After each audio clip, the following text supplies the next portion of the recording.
Today I've decided to change things up and bring the patrons in. I'll be doing some questions and answers while also giving some updates on the weight loss progress as well as my upcoming writing schedule. So let's talk about it.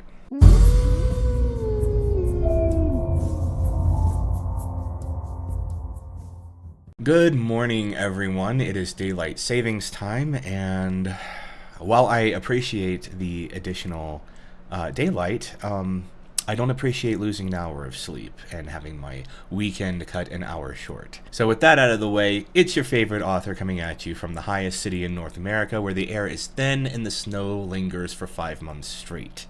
I'm an indie author of 2 published books at the moment, The Mark of Amuli and The Varcross Key. If you want to know more about those, drop by my website at theliteratebeast.com, or you can join my Discord, follow me on Twitter, whatever. We're pretty active on Discord. We've got a pretty good community going on, so if you want to drop by there and see what's going on, feel free. I have a chronic case of dry mouth, so there will be wet mouth noises. I've moved the microphone back quite a little bit, so this way we're not picking up every spit and slobbery sound, because I have really bad misphonia, or whatever the hell it's called, where if I hear people eating or breathing, or if I hear wet mouth noises, it drives me insane, and I've got to edit this bitch. So I'm going to do what I can to mitigate that noise. Last Saturday, I celebrated my 42nd trip around the sun on this giant dung heap of a planet, and I've been playing with a few of you guys in Monster Hunter Wilds. It was kind of coincidental that the game released, like one of my favorite games released, like right the day before my birthday. It was kind of a nice, it was a nice little birthday present to myself in a way, but that's probably why I haven't really been all that active in the last week, is because I just wanted to relax, kind of rot on the couch and play some video games for a little while. I very rarely take any time off as it is, so it's just nice to have that break from writing, from work, all that kind of stuff. But it's time to get to work, and by work I mean record a much needed YouTube video, because I have been neglecting this channel a bit. Sorry about that, but I've only got like 400 subscribers, so I'm sure you guys can, I'm sure you guys will be just fine not seeing an update from me every week or so. About a month ago, I put out a video saying I'd update all of you guys on my weight loss progress, and I have the numbers now. I believe I started out at a scale-breaking 228 pounds. This was from all the last year, the stress, the holidays, all that kind of stuff that just really ballooned me up. And now I am down to a fat but less fat 211 pounds as of this morning.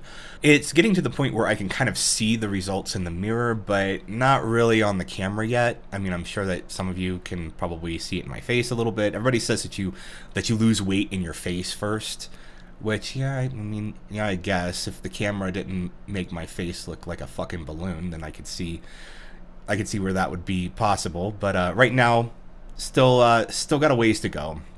It was a rough couple of weeks getting all the garbage out of my system, but I've been pretty consistent with my workouts and my diet, eating between 1,500 and 1,800 calories a day, while also making sure I'm keeping up with my strength training so that I don't lose too much muscle. I mean, you're going to lose some muscle when you're on a calorie deficit like that, but as long as you keep up with the workouts and you keep eating lots of protein, you're not going to have that much of a negative effect on your muscle, and I certainly haven't been having any kind of effect on my strength at all. So most of my calories do come from protein, which helps me lean up instead of turning into a saggy, flabby mess, which usually happens when people drop a lot of weight really fast without doing any kind of resistance or strength training that comes along with it. And before any of you tell me that I'm hurting my gains by cutting this many calories, I'm actually not. I'm progressing pretty well, increasing the weight and reps every week. And while the calories may seem pretty low, I'm still only losing about 2 pounds a week, 1 to 2 pounds a week, which is pretty much on par for any healthy weight loss. So it's not like I'm completely anorexic here and I'm dropping like tons of weight really fast, unhealthy. If you'll actually find out that we can subsist on quite a few calories, on much fewer calories than what we normally eat on a day-to-day basis. And the kind of calories that you eat are very important as well. Obviously, if I'm eating 1,500 calories of Little Debbie cakes, then I'm probably going to be eating 1 to 2 of those things a day, and that's not really nutritious or a good way to, or a healthy way to live. But if I'm eating 1,500 calories of meats, vegetables, and whole grains, or like whole beans or carbohydrates or whatever, then there's a difference in the nutritional value of those. Calories are not the same. It might be calories in, calories out, but not all calories are the same. My biggest thing is I want to be lighter and completely fit by May, because I'm going to start hitting the mountain bike trails again pretty hard. And of course, the biggest reason for all of this is I need to put myself out there in the dreaded gay dating scene. Sometimes it's a pretty tough decision I grapple with on a day-to-day basis. Do I want to die alone or put up with dating some of the most toxic and vapid people on the planet? And yes, I'm bashing my own demographic, because where's the lie? And as many of the gay men that follow me out there knows, gay dating isn't exactly all that great, but I hear straight dating isn't all that much better either. So I guess just humans suck all around. But in other news, I'm wrapping up part 1 of the Space Wolf story, which still doesn't have a proper title, and for the life of me, I cannot think of anything that doesn't sound stupid or cliche. In fact, since this is my first sci-fi monster romance, everything in this story is kind of stupid and cliche, but it was still fun to write and kind of got back into the flow of things again. But all good things must come to an end, and I need to get to work on When Life Gives You Werewolves. I got to get the rewrite of that going. I kind of expect to lose a few patrons during this time, because I'm going to be hyper-focused on getting the story done. But as usual, my patrons will still get to be there every step of the process, chapter by chapter, to see what works and what doesn't. It's sort of like a beta reader of sorts, but in real time. Now, I have no idea how this is going to play out. It might be a total disaster. It might be beneficial. It might actually be better than a normal beta read. But either way, I want to get the second draft done by fall, and another beta read, like an actual beta read, done before another revision, so I can get it pushed out to an editor, and get the book cover done and everything else like that. It all takes a lot of time. Anything worth doing, anything with quality, usually takes a lot of time. So be patient with me. I do work a full-time job. This is something that I do on the weekends, and in my free time after work. So I don't really have a lot of free time to begin with. So just bear with me. I try to get things done. I try to get things written. I try to keep active as much as I can, but there are limitations. I'm only human. There are only 24 hours, and in this case, 23 hours in a day. So yeah, just bear with me on this one. It's gonna be a struggle. I'm gonna try to get it out as fast as I possibly can. And usually once I get into the revision mode, once I put that hat on, it starts to really fly by really quickly, because I know what I'm looking out for. I've done this. This will be my 3rd book, so done this so many times already. I've already gotten the hang of how to edit everything. So with all of that news out of the way, let's talk about today's sponsors, my patrons. So I hit a milestone of 87 paid members, which is absolutely fantastic. You guys are incredible. It's because of you guys that I have the extra money to splurge on better YouTube equipment. As you can probably see behind me, I bought a new green screen. It's pretty nice. It's like the what is it? I don't even know what the name of it, like I don't know. It's one of those. It's a nice little like portable like green screen that you can pull up and it stays in place, and it's pretty nice. I figured having the same messy, well, not really messy, but the same like gym area behind me as a background kind of got a little old and boring, and I eventually want to have like I don't know, some sort of animated background or something a little more vibrant, maybe something a little more fits with the genre that I write in. That'll be, of course, PG. I'm not going to be getting banned by YouTube anytime soon. It's just trying it out. I don't have proper lighting yet, which is why you might see like a little bit of if I lean back a little too far, there's a little bit of shadow happening, so you'll see like my hat kind of flicker a little bit and whatnot. But hey, it's a learning process.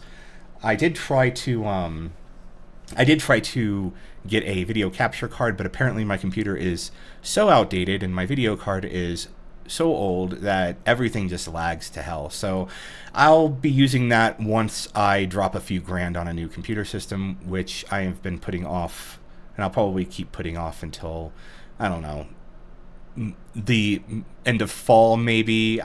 There's really no reason for me to buy a computer right now. I don't game on it. I don't do anything else but edit and record videos and write, which aside from that, doesn't really consume all that much processing power and memory. I mean, this thing's already got 64 gigs of memory. It was top of the line back in the day, 6 years ago, but it's she's showing her age now, so eventually I'll need to say goodbye and move on with that. Oh, and I do have some good news before I get into the question and answers. The audiobook is like 5 chapters away from being done. Skuru has done a fantastic job. I can't even imagine anybody else voicing these characters after listening to them for so long. Like, now they are cemented in my head with his different voices that he has used, and of course his Vince is his favorite character, so his Vince voice is just spot on. Chef's kiss. It's really great. He's done a fantastic job on it, and this is his very first book. Like, he's never done anything like this before. He is a streamer, so he had a good microphone set up. It's very good quality audiobook. So yeah, look forward to that coming out probably by the end of March, very, very early April. I'll hopefully get that up on Amazon Audible by then. I may release it a little early on my website, just for people who don't have Audible or don't use Audible. I'll just release it there, and then after that, take it off of the website and put it on Audible. Obviously, I don't want to have like a conflict of contracts. So let's get to the Q&A. So the first question I wasn't going to answer because it might be a little too spicy, and I know a lot of my patrons do enjoy visual novels, but I figured I could answer this without being too mean. I'm still going to be mean, but not too mean. Anyways, well, I'm not going to be mean to my patron. I'm just going to be mean to the genre of writing in general. I don't know really what that would fall into, but Moonless asks if I could elaborate. Yeah, was it Moonless? Yeah, Moonless asks if I could elaborate on my dislike of visual novels. So yes, at one point I was working with an artist I shall not name because his name brings about misfortune and calamity to anyone in earshot, but we were going to turn The Farmer's Debt into a visual novel. I was going to write it and code it, and he was going to do the art. And I knew right away that I was going to hate the process simply because I hated the writing style. And of course, the coding is just mostly busy work in RenPy. It's not like all that hard or intuitive or fun to do. It's just a lot of copy and pasting. And not only that, I had just gotten through reading some very popular visual novels recommended to me by some of my fans, just to try to get an idea of how the writing style plays out. And I absolutely loathed the experience. I'm not going to state the name of these visual novels because I'm not going to shit all over other writers' work. Plus, if you follow me on Discord, you probably already know which ones I'm talking about. So after all that drama and bullshit went down between me and Assface last year, it was kind of a relief that I didn't go through with it, because I knew he'd probably be a bottleneck and I'd end up doing all this work for nothing. So it was a good thing we didn't really go through with it, because it would have just all been a waste of time. And between the poor and oftentimes cringeworthy writing, the fact that I have to stare at a screen and click through oftentimes repetitive and boring exposition, and sometimes the dialogue can come across as like weird and wish-fulfilling in a way. It's one of those things that I cannot explain. It's a very prominent thing in furry stories or furry VNs, and these were furry VNs because they were recommended to me by furry people. And that's another thing too. I'm not a big fan of furry books, or I'm not going to shit all over like whatever people like, but I am not really big into the fandom. I have a lot of different people who are in the fandom who follow me, but as far as like, people often mistake me. They think that I'm going to all of these different cons and stuff. No, I orbit. I don't submerge myself into. I don't really look at a lot of art. I don't really look at a lot of, or read a lot of stories, or I don't like the VNs, for example.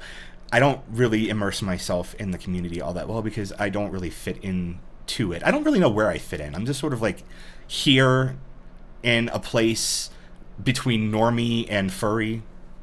I don't know. Somebody answer this to me. I mean, I guess monster fucking is a genre all itself, or maybe, I don't know. Maybe we need to have monster fucking cons, but they kind of like overlap. There's a Venn diagram here, and it just sort of all overlaps with one another. So, but in any case, it's very cringy dialogue. It's very wish fulfilling in a way, and I know about wish fulfillment. I kind of write it myself a little bit, but there's an obvious tone to this that I can't really explain all that well.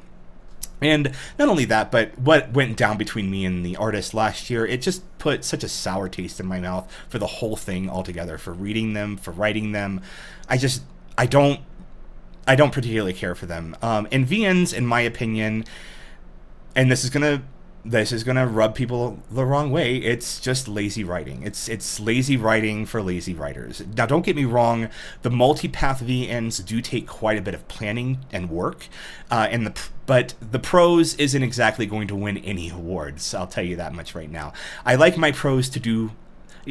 actual prose to do the heavy lifting, painting the picture in my head. I don't like to be shown a picture and then described that picture and just completely. Like, the problem with VNs is that you're given a picture, usually a sprite, sometimes a background, and then the exposition then describes what you're looking at. And I don't know, there's something about that it doesn't. Maybe my brain is wired differently. Maybe I'm just old and I have a higher attention span, and I tend to immerse myself a little more in my own imagination. But I don't like other people doing the heavy lifting for me. I like my own imagination, my own brain to do the work for me. So that's another reason why I find it just, VNs make for lazy readers as well, because you're not really allowing your mind to do any of the heavy lifting at all. You're just sort of reading what you're seeing on the screen. So, and not only that, but I haven't really read a book with pictures since I was like 6. So it's not really something that I particularly enjoy doing. And yeah, I guess some of the artwork is good, serviceable, I would say. Not really anything that I particularly enjoy, but it is what it is. I also hate VNs. Yeah, I guess I hate them because they kind of take up all of the oxygen in the room, especially in the furry community. It's very hard to sell a novel to people as it is. And even though I know that they would likely love reading it if they actually, didn't get scared off by the fact that it is a novel without pictures, but without those pictures, the keys to jingle in front of faces, it's not there, so it becomes a lot harder to actually sell the book without the visual representation to go along with it. So yeah, there's a bit of a jealousy factor at play as well. I'll admit that, okay? So, and no, I'm obviously not jealous of the stellar writing I often see in these things. In fact, a lot of people have told me they just read them for the art, which, I mean, if you're gonna do that, then just look at porn. Your brain will thank you, at least until the dopamine hit wears off. So, love me or hate me for my opinion on that. I'm moving on. Let's see. Silver Sage asks, out of all the media you have been exposed to, either willingly or unwillingly, have there been any creature designs that stuck with you in a good way, besides werewolves, of course? Of course, I have to put that clause in there. So I'm going to admit, I don't really consume a lot of media. I find movies to be boring wastes of time in most cases, and I can't ever seem to find the time or focus to get into like a long-running TV show or series. At least with a book, I can get it. I can get it on the audiobook a lot of the times and just take it with me on car rides or back and forth to work. I do love reading books, especially good books. Unfortunately, good books are hard to find as well. But if a book does spark my interest, it's usually that's what I'm spending my free time doing, that or playing video games. Video games, I guess, is another thing when I actually sit down to play them. This should come as no surprise, but I guess to answer the question, I do have a bit of a soft spot for gnolls. You should have excluded gnolls too, but you didn't, so ha. And I'll toot my own horn here. I didn't really care for gnolls or hyenas in general until I wrote The Bond of Yell and Man. And all of a sudden, I couldn't stop looking up videos of cute spotted hyenas on Twitter. It just, all of a sudden, these bloodthirsty, dirty, smelly monsters became absolutely ferociously adorable and stupid. And for some of them, they seem to have a little bit of a soft side, even though they are ferocious and bloodthirsty and very stupid. And I'm here for it. Also, and I think that this is probably like going to come as no surprise to anybody within this particular genre of storytelling. The Beast from Beauty and the Beast, the old original Disney version of the Beast from Beauty and the Beast, absolute masterpiece of a creature, of a monster. I feel sorry for Belle. You know, she had everything and then she lost it all in a second. But yeah, when it comes to mythical creatures, I have a bit of a tier list. Werewolves, Wolfman are always going to be S tier. They have been since I was like 5 years old, and they're probably going to be that way until I'm on my deathbed gasping my last death rattle. There's nothing that will meet or surpass them. Gnolls are very high A's. You know, maybe I'll post like a monster tier list rated by hotness in the next video. Yeah, let's just kind of shake things up and make things kind of fun and sexy. So anyways, moving on to the next question. LurkerBot2000 asks, you are suddenly a Maw-Chaw or Vargir, your choice. What is the first thing you do? Well, I'm going to jerk off, and then I'm going to run through the woods to hunt a moose, in that order. Next question.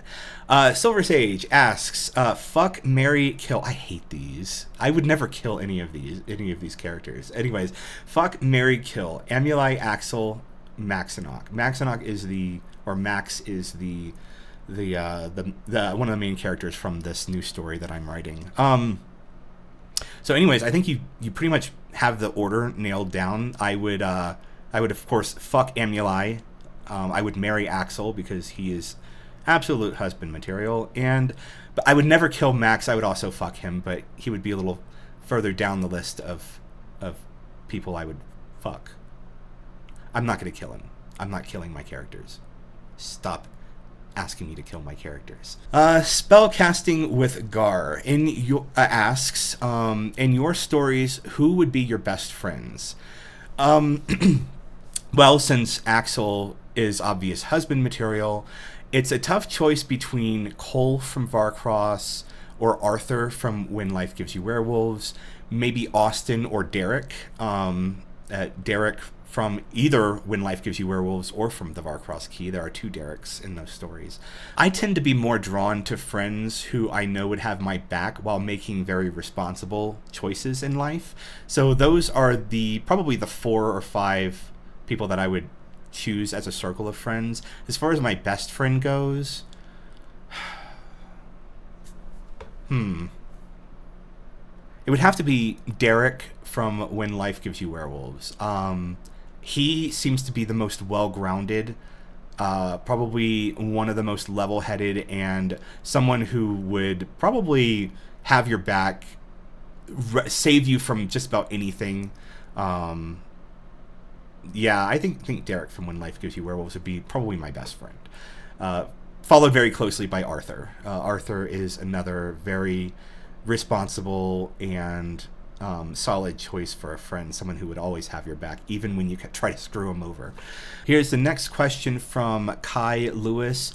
And this one I have been kind of dreading answering for the simple reason of it's going to be brutally honest and a little more serious than my visual novel rant. So he asks, what advice would you give aspiring writers who don't know where to start or want to give up because they feel like they can't do it? So this is a hard one to answer because advice is always going to be subjective. It doesn't matter if you're an expert in the field or a novice or even an outsider. What works for one person is not going to work for someone else. What I can say is this, and this is going to, of course, rub all of the people who might stumble across this video in the future the wrong way. I'm sorry, not everyone can be a writer. Not everyone can be a writer. Not everyone can be an artist. Not everyone can be a singer. Not everyone can be a musician or an inventor. We all have things we have a natural aptitude and draw for, and we have things that we do not. I would love to be able to draw my own art to go with my books. God, that would be amazing. I could make the most fantastic stories and comics and everything else if I only could draw. If I can only if I only had an aptitude to sit down and learn how to draw. But when I sit down with my tablet to learn, I'm immediately frustrated and bored. I may want to do it. I may want to become an artist, but I don't have the aptitude or the drive to learn how to do it, or the patience for that matter. Could I learn to draw? Absolutely. If I wanted to put in a decade of work only to have AI do it better later on, then yeah, I could definitely learn how to draw. It takes a very, very long time to not only learn that skill, but to hone that skill. So you have to have some sort of a drive or an aptitude to continue pursuing getting better at the craft, which I do not have when it comes to art, when it comes to drawing. It's the same thing with writing, and this is what people don't understand. You can't just sit down, type some words, fart some words out on a keyboard and call yourself a writer. It's a skill that you have to learn, that you have to keep honing, that you have to have a drive to continue learning and continue failing and continue improving. You have people who have a natural aptitude for storytelling, and they'll just start writing and they'll keep writing and they will keep practicing and writing more. That's the way it goes. A singer will sing and keep practicing, honing their voice, learning how to sing better. An artist will draw. A writer will write. It doesn't matter what the circumstances. If there's a strong desire to accomplish something, you'll find a way to do it. And if there's not, you may as well not bother doing it. It's as simple as that. It really is. And if you want to know where to start writing, just start writing. It's as simple as that. You don't need an elaborate plan or outline or pep talk from all of your friends. You don't need to tell everybody, hey, I've got this great book idea that I'm going to write eventually. No, if you are a real writer, you do not need affirmations from strangers or from friends. You sit down and you start writing. That's as simple as that. You can sit down and write just about anything. It could be a dream that you had. It could be something that inspired you from a movie or a show, or even it could be something that you saw in a piece of artwork that really inspired you, and your imagination was able to form a world around that artwork. I've done that before. In fact, that was how I wrote When Life Gives You Werewolves. A real writer in just a few sentences can make an entire world appear out of thin air. And they can conjure characters and conflicts from every walk of life for interaction he or she has had throughout their lifetime. Getting back to the question, not really feeling like you can do it is not an excuse not to try, because you can sit down, anybody can sit down and write something. It means that you don't want to try because it takes work. It takes years and millions of words to write stories people want to get lost in and love. It takes dedication, and you have to have that in order to write something good. You're not going to do that with your first draft or your first story. You might not even do it with your 7th draft of your 10th story. Writing is something that everyone thinks they can do, that everyone wants to do, but when they figure out that it's actually a craft that they have to spend years honing in order to write anything halfway decent, that doesn't make people want to do anything else but read what they've written, they give up. And that's because they're not writers. So I know that that's not exactly helpful advice, but I don't really know what advice to give people who are not writers. I only know what advice to give people who actually are writers, who actually have the aptitude for writing. If you haven't decided if you want to write yet and you haven't written anything, you're not a writer. I can't give you advice. All I can do is just tell you to write and see where it goes. If you have an aptitude for it, if you have a drive to do it, a desire to do it, you will spend years honing the craft. You will spend years writing more things, more and more things, trying out different things, failing different things, getting people to read your work, gathering all the critiques you can, actually honing the craft, actually learning that it takes skill to do this stuff. If you don't have a desire to do that, you're not a writer, it's best just to not even try. So the next question is, Wolver asks, if you had to be any supernatural creature, okay, if you had to be any supernatural creature that wasn't a werewolf, wolfman, what would you be? And guess who forgot to mention gnolls again? Okay, well, okay, I did mention gnolls earlier, but I'm not sure that I'd want to be one. They kind of stink, and the females are really mean.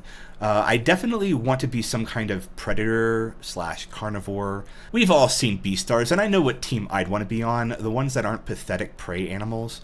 I honestly don't know. I've never pictured myself as wanting to be anything other than a werewolf or wolfman. Maybe some kind of, okay, if the furry people out there that have, share art all the time, the chuny version of Krampus, for example, if you know, or a demon beast or something. I'd have to be able to rip something apart, be big and muscly. And of course, I'd have to have a gigantic cock. So next question, Silver Sage asks again, have there been any ideas that you've not been able to make stick that you want to revisit down the line? Okay, this is a tough one because there have been many of these, but the ones I can think of off the top of my head probably weren't all that great to begin with. I think, if I'm remembering correctly, I did write it was like 100,000 words of a sci-fi story 5 years ago. It's always sci-fi. It's always sci-fi that I want to write, that I like reading and watching, but I absolutely blow ass at. It's something I may continue doing once I nail down the lore of Tervolk, which is Amulai's world from the Mark of Amulai. If you haven't read it yet, go read it. So we're getting into a bit of spoiler territory, so I won't elaborate on what that idea was, but it did kind of tie into something that I wrote 5 years ago that really sucked. I deleted it. It's not even on my hard drive anymore. But anyways, I think that's all the questions I'm going to put into this video. It's already kind of long enough. I will do more of these in the future. So I do have an actual Q&A channel on my Discord channel server, yeah. So if you are a patron, only patrons can really ask the questions. I'm not opening that up to everybody. That's just way too many.